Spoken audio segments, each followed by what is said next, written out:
Concho tuloy ng, kasama niyang teacher.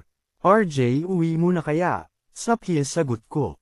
Pabiro o Tara, ma'am sira sagot niya, sabay tapik sa kasama niya. At lumabas na kami, ng pinsan ko sa conference room. Ay nga pala hindi ako, nakakalakad kaya naka-wheelchair ako, pero nung nas ayaw ako, may nakaalalay sa likod ko, kaya nakapag-JS from ako.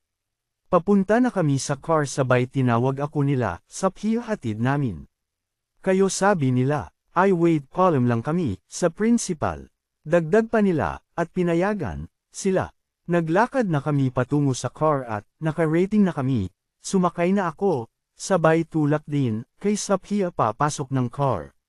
Sabi ng kasama niya, ay kala ko sasama ka kay RJ. Sira sagot ni, Saphia sabay baba. Nagsalita, ako ma'am Saphia. Magkikita pa ba tayo? Tanong ko bukas, oo naman sagot niya. Hindi pa kami alis, sa March pa kami, after, new gumraduate. Concho ulit ng kasama niya, oy, ang sweet. Tumigil ka nga, ma'am sagot ni Saphia. Sabi ni Saphia, sige RJ balik na kami, sa loob yinakap ako ni Saphia bago kami, maghiwa-hiwalay. Sabi ni Saphia ingat kayo RJ, ha, sige ma'am sagot ko. At bumalik na sila sa conference, kami umalis na, naka-rating na kami ng house nagbihis na.